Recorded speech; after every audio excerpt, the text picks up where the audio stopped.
الحمدللہ رب العالمین والصلاة والسلام علی رسولہ الکریم اما بعد فاعوذ باللہ من الشیطان الرجیم بسم اللہ الرحمن الرحیم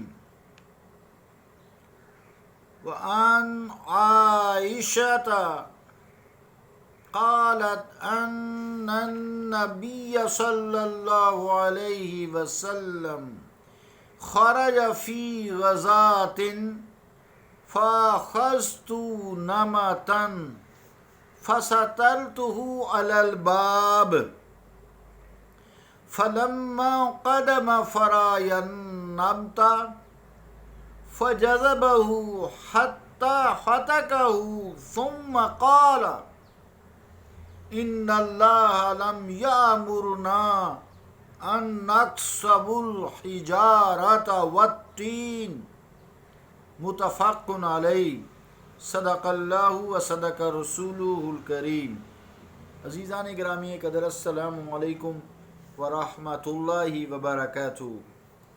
حدیث پاک کا ترجمہ یوں ہے، روایت حضرت عائشہ صدیقہ رضی اللہ تعالی عنہا سے کہ نبی کریم صلی اللہ علیہ وسلم ایک جہاد میں تشریف لے گئے تو میں نے ایک باریک چادر بنائی، پھر میں نے اسے دروازے پر ڈال دیا۔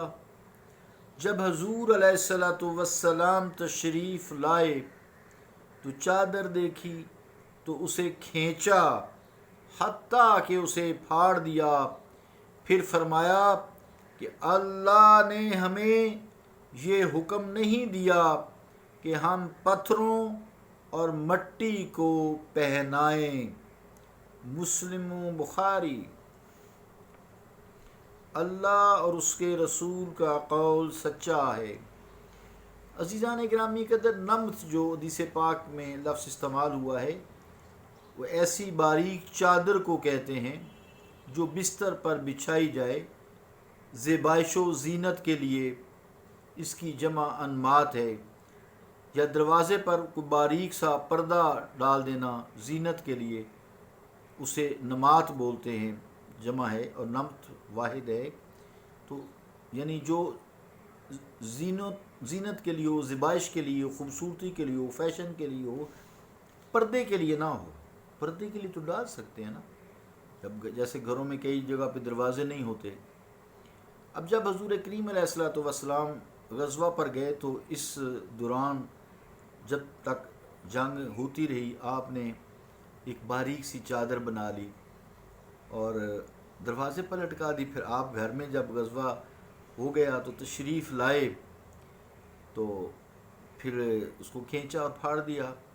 تو یہ پھاڑنا مال کی بربادی نہیں ہے، بلکہ برائی کا مٹانا ہے اور عملی تبلیغ ہے، نہ کہ قولی تبلیغ ہے، اور اظہار ناراضگی ہے، لہٰذا یہ عملی عبادت ہوئی۔ تکلفن جو ہے نا، تکلفن بلا ضرورت دروازوں پر، دیواروں پر، چھتوں پر غلاف ڈالنا بہتر نہیں۔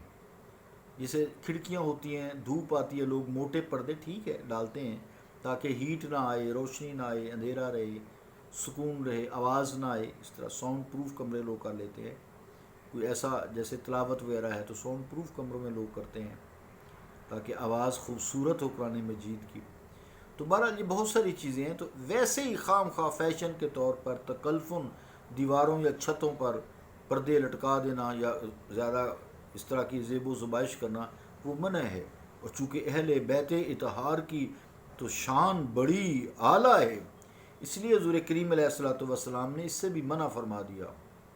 خیال رہے کہ جیسے اب کعبہ پہ اتنا موٹا غلاف ہے، حالانکہ کعبہ کوئی معاذاللہ کوئی سردی تو نہیں لگتی نا، پتھر ہے، کعبہ پتھر ہے، اتنا موٹا غلاف، پھر حضور کریم علیہ الصلوۃ والسلام کی حجرہ شریف پہ غلاف، پھر قبر مبارک پہ، وہ چونکہ نیچے ہے بہت زیادہ، اس کا تو خیر اتنا ٹائم ہی میں آپ کو بتاؤں اس کا نقشہ۔ تو بہرحال آپ کے قبر مبارک پر کہہ لیں، حجرہ پہ ہی ہیں سارے غلاف، قبر تو بہت دور ہے نیچے، وہ سیسا پلائی ہوئی ہے، اس تک رسائی بھی کسی کی نہیں ہے، چاہے کوئی بادشاہ وقت اور سعودیہ کا بھی ہو بے شک بادشاہ وقت۔ تو بہرحال چلو اس سے یہ تو پتہ لگ گیا آپ کو۔ تو بہرحال غلاف ڈالنا بہتر نہیں، خیال رہے کہ جو غلاف کعبہ ہے لوگ اس کو چومتے ہیں۔ غلاف رسول کریم صلی اللہ علیہ وسلم جو حجرہ شریف پہ ہے، جو کسی کو اندر جانے کا موقع مل جائے، قبر تک تو رسائی نہیں لیکن غلاف تک تو رسائی ہے، تو لوگ اس کو عقیدت سے چومتے ہیں۔ اسی طرح جو قرآن مجید میں آیت ہے من النبیین والصدیقین والشہداء والصالحین وحسن اولئک رفیقا، اور تمہارے کتنے اچھے ساتھی ہیں، کون کون سے؟ من النبیین والصدیقین والشہداء والصالحین، تو انبیاء ان کی قبور مبارک ہیں، صدیقین ہیں، شہداء ہیں، شہداء کربلا ہیں، خاص طور سے حضرت حمزہ رضی اللہ تعالیٰ شیر خدا کا مزار ہے، حضرت علی کرم اللہ وجہہ شیر خدا کا مزار ہے۔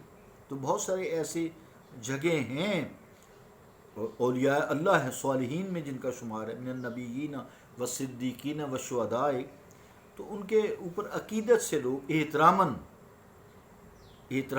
غلاف ڈالتے ہیں۔ اس کا آئے گا ہمارا دوسرے جو اس کا ہوتا ہے نا تزکیہ نفس والے گروپ میں، اس کا ساری چادریں غلاف چڑھانا وغیرہ جو ہے نا، یہ سارا انشاءاللہ ایک باقاعدہ ایک ہم اس کو چیپٹر بنائیں گے۔ تو قرآن مجید پہ لوگ غلاف چڑھاتے ہیں، کپڑا چڑھاتے ہیں، تو وہ اس حکم میں داخل نہیں ہے۔ یہ تکلفن دیواروں پر جو جیسے لوگ چادریں لٹکا دیتے ہیں یا زیب و زبائش کرتے ہیں، یا چھتوں پہ یا اس طرح کی، یا جیسے باہر ہے اگر جیسے تو کوئی ترپال لگا دیتے تو وہ دھوپ سے بچنے کی، وہ تو نہیں ہے اس میں حکم میں شامل نا۔ تو بہرحال آپ ماشاءاللہ سمجھ جا رہے ہیں، ساری باتیں سمجھ سکتے ہیں۔ تو وہاں دیواروں کو پہنانا جیسے روضہ رسول ہے یا خانہ کعبہ وغیرہ ہے یا دوسرے مزار ہے، وہ مقصود نہیں ہے یہ، بلکہ وہاں یہ محترم چیزیں ہوتی ہیں، ان کی عظمت کا اظہار ہے۔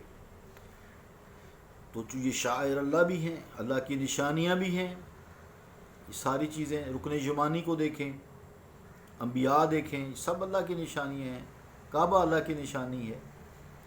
تو وہی آیت یاد رکھیں، پوری آیت یوں ہے وَمَن یُطِعِ اللَّهَ وَالرَّسُولَ، کہ جس نے اللہ کے رسول کی اطاعت کی، فَأُولَٰئِکَ مَعَ الَّذِينَ أَنْعَمَ اللَّهُ عَلَيْهِمْ، پس یہ لوگ جس نے اللہ کے رسول کی اطاعت کی ان لوگوں کے ساتھ ہوں گے، فَأُولَٰئِکَ مَعَ الَّذِينَ، پس یہ ان لوگوں کے ساتھ ہوں گے انعم اللہ علیہم، جن پہ اللہ نے انعام کیا ہے، من النبیین والصدیقین والشہداء والصالحین وحسن اولئک رفیقا۔ تو یہ چار گروہ ہیں جو، تو ان کے ساتھ اگر کوئی ایسا سلوک رکھتا ہے تو محض وہ اظہار ان کی عظمت کے لیے یا اظہار عقیدت کے لیے ان کی یہ شان ہے، یہ ان کا حق بھی بنتا ہے۔ اللہ تعالیٰ دین کی سمجھ عطا فرمائے اور عمل کی توفیق عطا فرمائے۔ صلی اللہ تعالی علی رسول خیر خلقہ محمد وعلی آلہ واصحابہ اجمعین برحمتک یا ارحم الراحمین۔